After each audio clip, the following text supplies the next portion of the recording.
যেই বিচারালয় থেকে আওয়ামী বিচারপতিদের দ্বারা আপনারা মজলুম হয়েছেন, আপনারা এখনো শিখলেন না 16 বছর পরে যে কেন আপনার একটা ময়নাদ্বীপ দরকার বিচারপতিদের মধ্যে। সরকারের প্রতিষ্ঠান প্রত্যেকটাতে যাবেন, শ্রমিক ইউনিয়ন, ঐক্য পরিষদ, তমুক সমুক, কর্মকর্তা কর্মচারীদের যত ট্রেড ইউনিয়ন আছে দলীয় ব্যানারে ফেস্টুনে ভরা থাকে। দ্বিতীয় চেম্বারটা হচ্ছে এই প্রফেশনাল বডি রিপ্রেজেন্টেশন করতে গিয়ে যেটা হবে, আমার প্রত্যেকটা ইনস্টিটিউশন ধ্বংস হয়ে যাবে, কারণ এই পলিটিক্যাল ম্যাচুরিটি আমাদের মধ্যে এখনো ডেভেলপ করে নাই। অতএব সেই জায়গায় আমরা বোধ করছি যে ফার্স্ট চেম্বারটাকে কিভাবে প্র্যাগম্যাটিকলি ফাংশনাল করা যায়, এইটা আমাদের মানে আমাদের সিরিয়াস এজেন্ডা হওয়া দরকার। এবং পিআরের ব্যাপারে আমাদের পজিশন আমরা বলেছি, আমরা একটা মিক্স সিস্টেম চাই যেটা অ্যাচিভেবল হইতে পারে, কারণ দেশের মানুষ বিশাল অংশ এখনো আপনার লেখাপড়া জানে না, তারা আপেল চেনে, তারা মার্কা চেনে। তো মিক্স সিস্টেমে যেটা হতে পারে যে অ্যাটলিস্ট 50 থেকে 100 আসনে পিআর হোক, প্রপোর্শনাল রিপ্রেজেন্টেশনটা হোক, যেখানে তরুণ পপুলেশন বেশি, যেখানে আরবান পপুলেশন বেশি। আমরা একটু দেখি 50 আসনের ভোটের প্যাটার্নটা কিভাবে হয়, তারা রাইটলি ভোট দেয় কিনা। এরপরে হচ্ছে এটা বাড়ানো যাবে আরো, কিন্তু টোটাল সিস্টেমকে হট করে পিআরে নিয়ে গেলে যেটা হবে, সেটা দেশের মানুষ নিতে পারবে না। সাডেনলি সে কাকে ভোট দেবে, কোন মার্কায় ভোট দেবে, কিভাবে সিলেক্ট করবে। এবং পিআরএ করবার জন্য আপনার যে ইন্টেলেকচুয়াল ক্যাপাসিটি দরকার, এজেন্ডা পড়ার ক্যাপাসিটি, বাংলাদেশের 1% ভোটারও এজেন্ডা পড়ে, ম্যানিফেস্টো পড়ে ভোট দেয় না। অর্থাৎ ম্যানিফেস্টো পড়ে ভোট দেবার কালচার তৈরি না হইলে পিআর থেকে আমরা শুধু বেনিফিট আনতে পারবো না।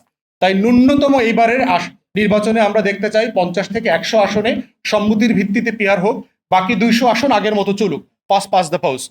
আর আরেকটা বিষয় একটু বলবো জুডিশিয়ারির ব্যাপারে। এখন অ্যাপয়েন্টমেন্ট চলছে, প্রসেস চলছে, আপনি জানেন সুপ্রিম কোর্ট থেকে বলে দেওয়া হয়েছে যারা যারা হাইকোর্টের জাজ হইতে চান তারা আবেদন করবার জন্য। বিভিন্ন আইনজীবীদের দরগাগুলোতে দেখলাম যে ব্যাপক সম্ভাব্য বিচারপতি মুরিদ যারা আছেন তাদের সরগরম আনাগোনা চলছে, ব্যাপক লেনদেন হচ্ছে। এবং এই আনাগোনার মধ্য দিয়ে যেটা হচ্ছে, বেস্ট অ্যান্ড ব্রাইটেস্টকে বার থেকে এবং লোয়ার জুডিশিয়ারি থেকে নেওয়ার যে চ্যালেঞ্জ, সেইটা প্রচন্ড রকম করে চিফ জাস্টিস ফেস করছেন। এবং বিশিষ্ট তথাকথিত সিনিয়র আইনজীবী থেকে শুরু করে পলিটিক্যাল আইনজীবীরা বেস্ট অ্যান্ড ব্রাইটেস্টকে দিতে বাধা দিচ্ছেন।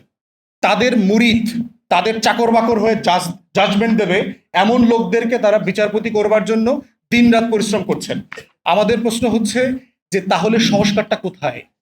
যেই বিচারালয় থেকে আওয়ামী বিচারপতিদের দ্বারা আপনারা মজলুম হয়েছেন, আপনারা এখনো শিখলেন না 16 বছর পরে যে কেন আপনার একটা ময়নাদ্বীপ দরকার বিচারপতিদের মধ্যে। যেই ময়নাদ্বীপের বিচারপতিরা প্রতিদিন ইনসাফ করবে, জুলুমের বিরুদ্ধে কলম ধরবে, মজলুমের পক্ষে দাঁড়াবে। 16 বছর ধরে এটা বুঝলেন না। এবং বিচারপতিরা সময় বদলাইলে যে দালাল হয়ে যায়, এইরকম বিচারপতিও তো আমরা দেখছি। আপনি যে আপনার মুরিদদেরকে বানাবেন, ও যে আবার দালাল হবে না তার গ্যারান্টি কি? কারণ যে অস্বচ্ছ প্রক্রিয়াতে হবে তার দালালি, তার অবস্থা হচ্ছে ডোমেস্টিক লিজার্ডের মতো। ঘরের ভিতর টিকটিকি আছে না, ওর মেরুদণ্ড নাই, ও রক্তও নাই। দেখবেন দালালির মাধ্যমে যারা যে পদে যাবে তারা কোনোদিন মেরুদণ্ড সোজা করে সিদ্ধান্ত নিতে পারবে না।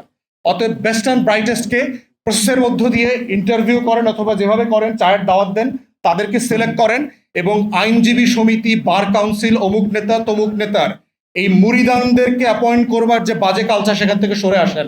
আমরা একটা তীব্র প্রতিবাদ করছি এবং করব। যদি প্রয়োজন হয়, আপনারা যদি দালাল বিচারপতি অ্যাপয়েন্ট করেন, যদি নেম কলিং করার দরকার হয়, তাদেরকে শেমিং করতে হয় পাবলিক স্পেসে, সেটাও করব। অতএব দয়া করে please come back to your senses.